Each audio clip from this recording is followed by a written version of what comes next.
우리에게 주시는 말씀은 누가복음 5장 17절에서 26절까지의 말씀입니다. 우리 성경 말씀과 자막을 통해 같이 한 구절씩 함께 한 목소리로 읽고 말씀을 생각해 봅니다. 누가복음 5장 17절에서 26절까지의 말씀을 제가 17절 말씀을 먼저 읽고 우리 성도님들이 18절 말씀을 읽어주시고 마지막 26절은 다 같이 한 목소리로 읽겠습니다. 제가 5장 17절을 먼저 읽습니다. 어느 날 예수께서 가르치고 계실 때 바리새파 사람들과 율법학자들이 갈릴리의 모든 마을과 유대와 예루살렘에서 와 앉아 있었습니다. 그리고 예수께서는 주의 능력이 함께 하심으로 병을 고치셨습니다. 그때 몇몇 사람들이 중풍병에 걸린 사람을 자리에 눕힌 채 들고 왔습니다. 그들은 환자를 집 안으로 데리고 들어가 예수 앞에 눕히려 했지만 사람들이 너무 많아 안으로 들여놓을 길이 없었습니다. 그들은 지붕으로 올라가 기와를 벗겨 그를 자리에 눕힌 채 사람들 한가운데로 달아내려 바로 예수 앞에 놓았습니다. 예수께서는 그들의 믿음을 보시고 이 사람아 네가 죄를 용서받았다고 말씀하셨습니다. 그러자 바리새파 사람들과 율법학자들은 의아하게 생각하기 시작했습니다. 이 사람이 대체 누구인데 하나님을 모독하는가? 하나님 한 분 외에 누가 죄를 용서할 수 있단 말인가? 예수께서는 그들의 생각을 다 알고 말씀하셨습니다. 너희는 왜 그런 생각을 마음에 품느냐? 네가 죄를 용서받았다라는 말과 일어나 걸어라는 말 중 어떤 것이 쉽겠느냐? 너희들은 인자가 땅에서 죄를 용서하는 권세를 가지고 있음을 알아야 한다. 예수께서 중풍 환자에게 말씀하셨습니다. 내가 네게 말한다. 일어나 내 침상을 가지고 집으로 가거라. 그러자 곧 그는 사람들 앞에서 일어나 자기가 누웠던 침상을 들고 하나님을 찬양하며 자기 집으로 돌아갔습니다. 함께 읽겠습니다. 사람들은 모두 놀라며 하나님을 찬양했고 두려움으로 가득 차 말했습니다. 오늘 우리가 놀라운 일을 보았다. 아멘. 우리는 3월 한 달 동안 믿음의 시리즈에 대해서 함께 공부합니다. 오늘 벌써 4번째 시간이고 우리가 큰 믿음이 과연 무엇인지, 세상 사람들이 말하는 큰 믿음, 어떤 유명하고 큰 대형교회 목사님들이 말하는 큰 믿음, 저도 그런 설교를 듣거나 그런 분위기에 가 있으면 저는 믿음이 없는 것만 같고 어떻게 하면 큰 믿음을 가질 수 있을까? 참 멀고 험한 길이구나. 믿음은 참으로 어려운 것이구나. 이런 절망만을 안고 돌아가는 때가 많았습니다.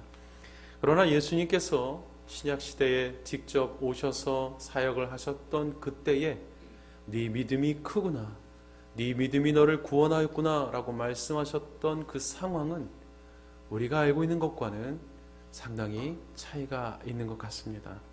오늘도 우리가 참으로 많이 들었던 설교 본문이요, 영화로도 많이 보고 공부도 많이 했던 그런 부분입니다. 우리에게 아주 익숙한 본문입니다. 과연 이 중풍병자를 고친 그 믿음은 어떤 믿음이었고 예수님께서는 이 사건을 어떻게 이해하고 계시는지 우리가 다 알 수 없지만 그분의 마음으로 조금 더 가까이 나아가는 시간이 되기를 원합니다. 특별히 오늘 본문 말씀은 두 단락으로 나뉘어 생각해 볼 수 있습니다. 17절부터 20절까지가 중풍병자를 향한 예수님의 죄 사함의 선언의 내용입니다. 그리고 21절부터 26절까지는 이 사건을 두고 논쟁이 벌어집니다. 율법학자들과 바리새인들과 예수님 사이에 뜨거운 논쟁이 벌어지고 논쟁이 어떻게 결론을 향해 가는지를 보여줍니다. 첫 번째 말씀에 보니까 예수님께서는 가르치고 계셨고 그는 주의 능력이 함께 하심으로 병을 고치고 계셨다. 이렇게 누가가 이야기합니다. 좀 생소합니다. 예수님께서 주의 능력으로 병을 고치고 있었다. 이렇게 쓰는 제자들은 많지 않았습니다. 그런데 누가가 가만히 보니 의사였던 누가가 예수님을 보니까 예수님 혼자 하는 게 아니구나. 예수님이 마음대로 하는 게 아니구나. 그분도 하나님이시지만 그분도 하나님이셨지만 독단적으로 행동하고 있지 않구나. 그분조차도 하나님의 능력을 구하며 사역하고 있구나. 그분조차도 사람들의 몸에 손을 얹을 때 하늘의 하나님께 기도하고 있구나. 그분이 하나님이신데도 예수님은 이 땅에서 그분의 능력을 나타내실 때 그분의 능력이 아닌 하늘의 능력을 나타내기를 원하셨습니다. 그렇게 가르치고 사역하고 계실 때 사람들이 너무 많이 모여들었고, 개역 성경에는 참으로 어려운 단어인 용신할 수 없었다. 이게 도대체 무슨 말인가? 비집고 들어갈 틈이 없을 정도로 너무나도 많은 사람들이 모여 있었다. 바로 그때 중풍병자를 메고 나타난 사람들이 있었습니다. 그리고 누가는 그 장면을 봅니다. 마가도 보았고 마태도 보았습니다. 그들이 들고 온 중풍병자를 예수님 앞에 인도하고자 했지만 들어갈 수가 없었습니다. 사람들이 너무 많았기 때문이지요. 마치 이스라엘 성지순례 여행을 할 때는 한여름에 가면 너무나도 많은 전 세계의 성지순례 관광객들 때문에 그 어떤 지점까지 가지도 못하고, 자, 더 이상 못 들어갑니다. 자, 저 이렇게 보세요. 저 위에 저 사람들 머리 위에 보이는 저게 그겁니다. 자, 이동하겠습니다. 이러고 그냥 이게 뭐 비싼 돈 주고 와서 이게 뭔가 하듯이 다니는 것 같은, 그렇게 할 수밖에 없는 그런 상황에 처해 있었다는 것이죠. 그런데 그들은 들어갈 수 없게 되자 다른 방법을 찾았고, 우리가 잘 알듯이 이스라엘의 집에 지붕으로 올라갔습니다. 어떻게 올라갔을까요? 중풍병자를 메고 어떻게 올라갔을까요? 방법은 있었죠. 계단이 있었습니다. 이스라엘의 집은 계단이 있습니다. 지붕으로 올라가는 계단이 있고, 그것도 어려운 일이지만 계단을 따라 올라갔고, 그들은 계단 위에 도착한 그 지붕은 또 어떻게 갔을까요? 이스라엘의 가옥 구조를 누가가 이방인들에게 설명할 때 이해를 도울 수 있도록 지붕은 평평하고, 평편한 중에 뚫어져 있는 부분이 있고, 그 부분을 여러 가지 기와와 지프로 덮어 놓았다. 한쪽은 사람들이 왔다 갔다 할 수 있을 만큼 딱딱한 형태가 되어 있고, 나머지 한쪽은 뜯어낼 수 있는 구조로 되어 있다. 베드로가 올라가서 기도하다가 배고파서 환상 중에 먹을 것들을 보았던 그 장소는 올라가서 다닐 수도 있고 누울 수 있는 평상 같은 곳이요, 예수님이 있는 자리를 찾아보니 이 지점이구나 하고 그들이 지붕을 뜯어낼 수 있었던 곳은 그렇게 얹어 놓았던 곳이었다. 그래서 그들은 지붕을 뜯어냅니다. 우리는 지금까지 지붕을 뚫었다고 알고 있습니다. 곡괭이로 파내고 드릴로 두두두두 한 줄로 알고 있는데 그렇게 할 수 없습니다. 두껍기 때문에. 그러나 이스라엘의 집은 지붕을 드러냈다, 얹었다 할 수 있었다는 것이죠. 그래서 그들은 지붕을 뜯어내고 그 친구를 예수님 있는 바로 그 자리로 내려보냅니다. 얼마나 정신이 없습니까? 지금 이렇게 예배하고 있는데 지붕이 뜯어지고 누군가가 여기서 내려오는 것이죠. 먼지가 일어나고 기와 조각이 떨어지고 사람들은 웅성거리며 난리법석인 바로 그때, 너무너무 난리가 나고 먼지가 일어나고 지붕이 뜯어지고 시끄럽고 무언가 방해받고 있던 바로 이때, 이런 상황에 예수님은 뭐라고 말씀하실까요? 바로 이런 상황에 예수님은 무엇이라고 말씀하셨을까요? 20절 말씀에 이 사람아, 네가 죄를 용서받았다, 이렇게 소리치십니다. 예수님의 그 말씀이 들리자마자 아수라장이었던 그 장소는 한순간에 정적이 흐르게 됩니다. 왜냐하면 그 상황에 나올 말이 아니었기 때문이죠.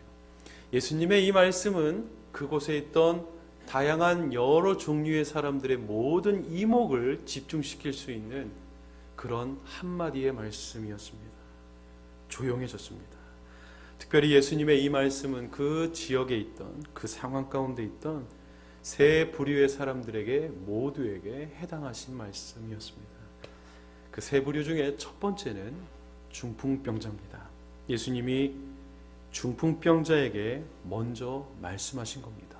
너의 죄를 용서받았다. 중풍병자, 그는 환자입니다. 그 불편함과 고통은 이루 말할 수가 없습니다. 그러나 그것보다 더 힘든 게 있는데, 그 당시에 병든 사람들은 몸만 병든 것이 아니라 마음도 병들게 됩니다. 왜냐하면 율법에 의하면 무언가 몸에 고장이 나고 병이 들면 네가 죄를 지었기 때문이지요. 그 당시에 그 사람들은 병에 걸리면 죄인이 됩니다. 동시에 무슨 죄를 지었는지 모르지만 아프냐? 그럼 너는 벌 받는 거다. 벌은 왜 받냐? 네가 잘못했기 때문이고 우리는 그런 너를 죄인이라고 부른다는 것이 그 시대의 생각이었습니다. 유대인 공동체가 생각하는 그것이 바로 그것이었습니다. 병들면 죄인, 하나님께 저주받은 자였다는 것이죠. 혹은 태어날 때부터 소경으로 태어난 사람, 혹은 태어날 때부터 뭔가 불편한 것을 가지고 태어나는 사람, 그러면 배에서 죄를 졌다. 엄마 뱃속에서 죄 졌으니까 벌 받은 거다. 누군가 질문합니다. 그게 말이 되냐? 갓난쟁이 애기가 어떻게 뱃속에서 죄를 짓냐? 대답할 말이 없으니까 그러면 부모가 죄를 졌든지 뭐 어쨌든 죄를 진 거다. 그렇게 해서 무조건 죄인으로 취급하는 게 바로 그 시대의 가장 무서운 병이었죠. 이 중풍병자는 실제로 몸이 불편한 것보다 더 큰 병을 안고 살았는데 사람들의 죄인이라는 손가락질 때문이었습니다. 우격다짐이죠. 막무가내입니다. 이러한 무시무시한 사고방식이 아픈 사람을 더욱 아프게 합니다. 그것도 아픈데 더 아프게 하는 것이죠. 더군다나 그는 죄진 것도 없이 내 몸의 불편함과 사람들이 나를 향해서, 가족을 향해서 죄인의 집안, 죄인의 자식, 죄인이라고 말하는 마음의 병까지 두 가지를 앓고 있는 사람이었습니다. 이 중풍병자에게 필요한 것은 벌떡 일어나는 것이었죠.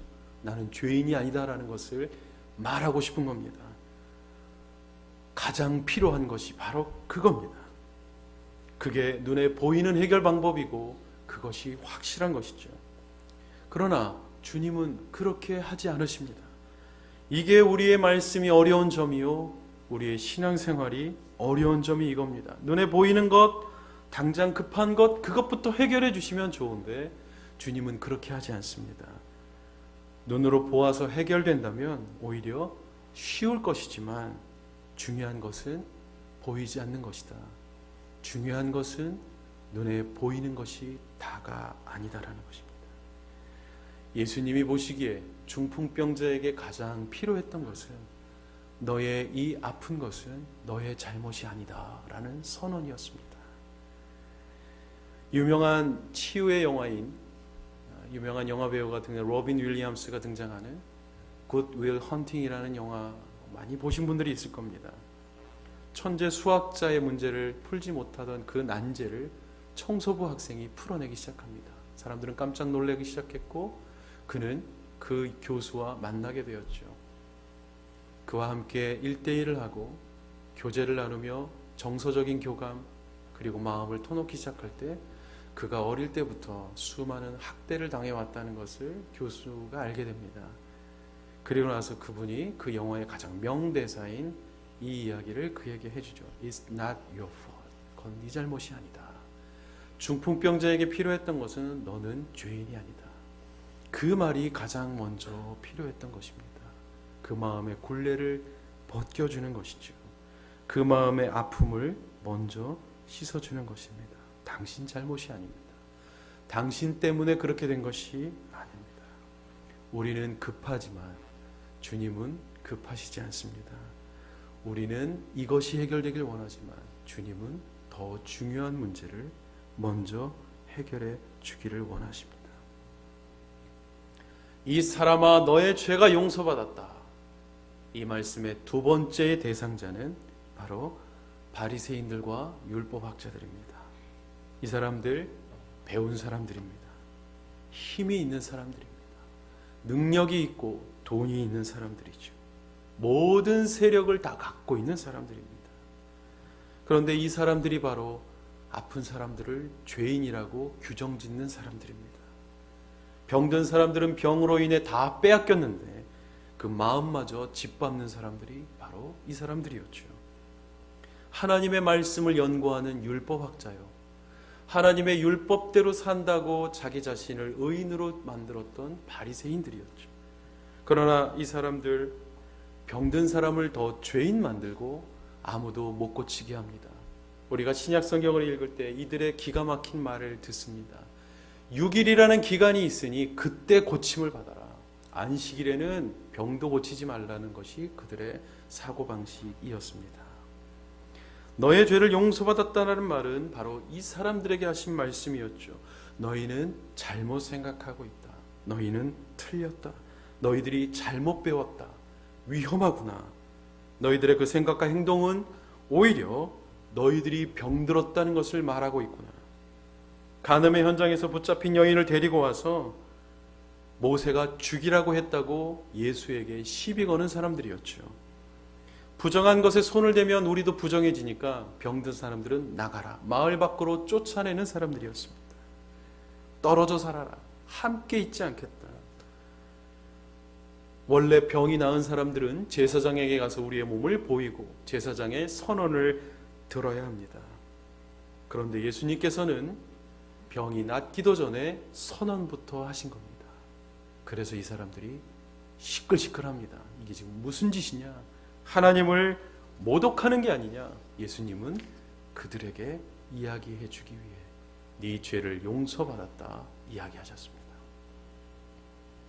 이 사람아 너의 죄를 용서받았다. 이 말씀의 세 번째 대상자는 바로 중풍병자를 데리고 온 사람들입니다. 그 사람들에게 들으라고 하신 겁니다. 중풍병자 혼자 못 옵니다. 움직이지도 못합니다. 움직일 수 없는 것입니다. 반신마비가 되는 것이죠. 도움이 필요합니다. 도움이 필요한 사람이 있다는 것을 알고 돕고자 하는 사람들이 바로 이 사람들이었죠. 바리새인들과 율법학자들과는 반대편에 있는 사람들이었습니다. 중풍병자도 정신은 있기 때문에 예수의 소문을 들었을 것이요, 그가 나를 터치하면 나을 수 있을 텐데 라는 생각을 했습니다. 지난주에 우리가 공부했던 혈루병 여인과는 또 완전히 다른 처지입니다. 그녀는 기어갈 힘이라도 있었지만 중풍병자는 아예 아무것도 할 수 없는 상황이죠. 그런데 그는 혼자가 아니었습니다. 누군가가 있었고 그 누군가가 또 있었고 그 누군가가 또 생겨 4명이 되니 한 귀퉁이씩 붙잡게 됩니다. 그리고 들자 이야기하게 됩니다. 그렇게 하니까 땅에서 스스로 일어날 수 없는 자가 땅에서 떨어지게 되었습니다. 그리고 드니까 가자 하니 가게 됩니다. 중풍병자 혼자서는 한 발자국도 못 움직였는데 4명이 양쪽에서 드니까 들려지고 움직이게 됩니다. 내 힘으로는 갈 수 없는 곳을 향해 지금 가고 있습니다. 제가 이 말씀을 준비하다가 예전에 한국에서 유명했던 프로그램 중에 한국인 리포트라는 프로그램이 있었습니다. 전 세계에 흩어져 살고 있는 한국 사람들 중에 그 나라에 아주 좋은 유익을 끼치는 분들을 소개하는 프로그램이었죠. 그런데 너무 웃기게도 한 2달 가까이 그 나라에 큰 도움이 되는 사람들이 다 선교사님만 소개가 되는 거예요. 나중에는 불교에서 카톨릭에서 빗발치는 항의가 들어왔어요.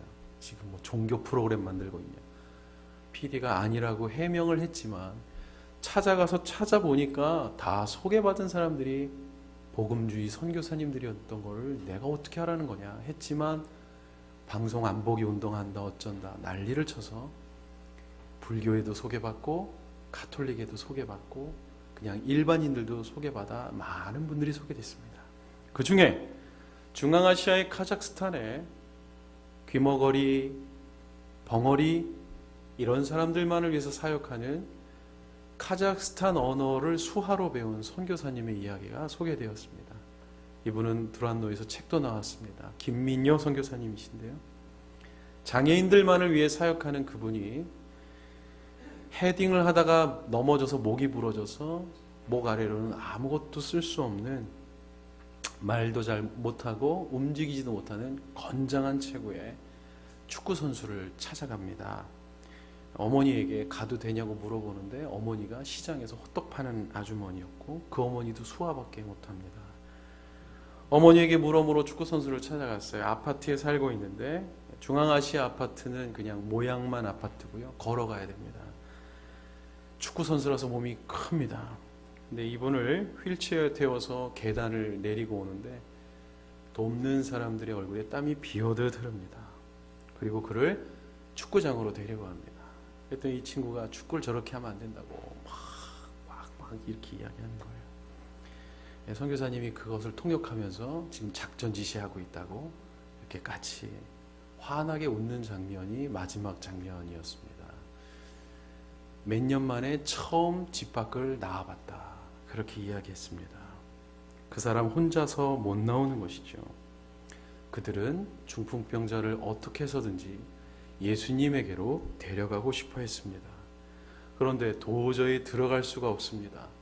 방해가 있습니다. 몰려든 사람들 때문에.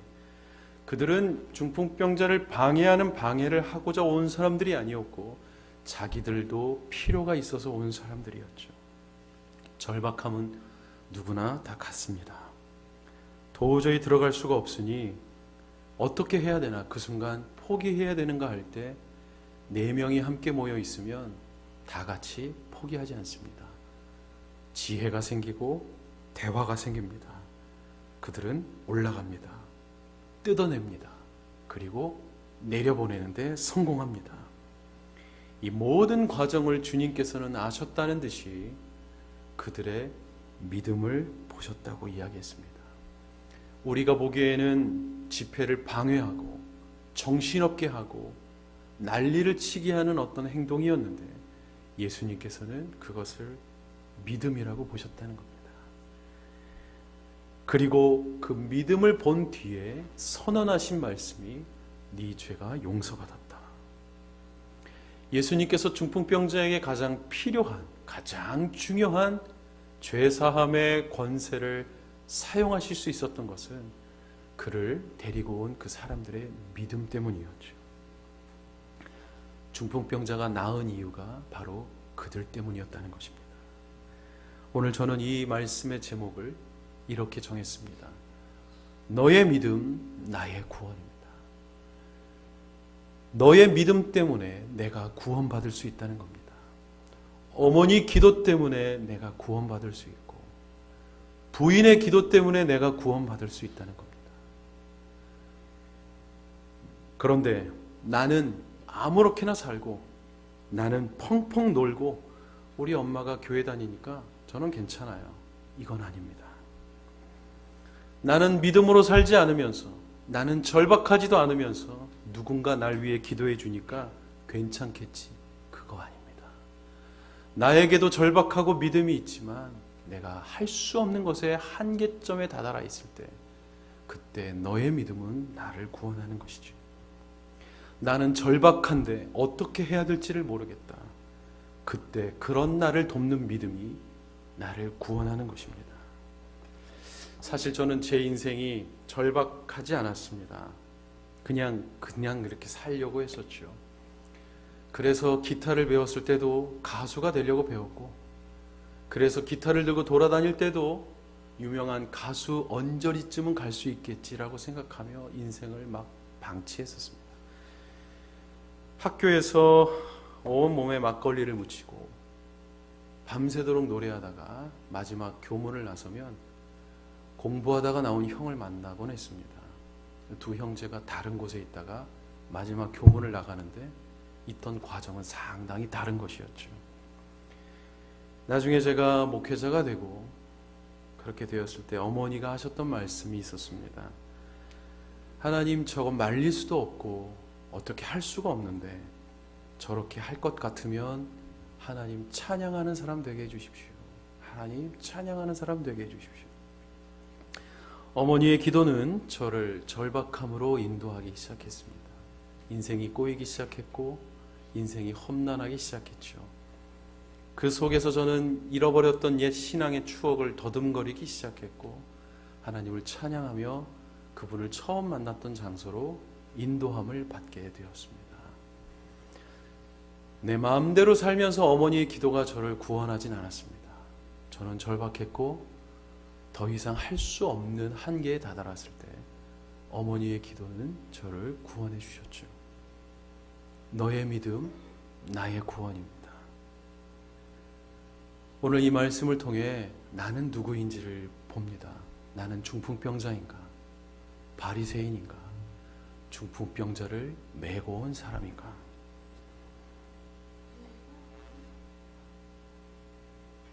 절박한 사람을 돕기로 결정하고 그를 주님께로 데려온 그 사람들, 주님은 그 사람들의 행동을 믿음 있다라고 말씀하셨습니다. 그리고 그 믿음 때문에 그는 구원받습니다. 바리새인들은 오히려 그 믿음을 방해합니다. 하나님의 말씀을 배운 사람들인데, 성경을 연구하는 사람들인데 믿음이 아닌 다른 자리에 가 있습니다. 나에게는 믿음의 동역자가 있는가? 나는 믿음의 동역자인가? 그로 인해 일어나게 되는가? 그리고 걷게 되는가? 오늘 이 말씀을 통해 내가 누구인지를 확인하는 그런 시간이 되기를 간절히 원합니다. 같이 한번 기도하겠습니다.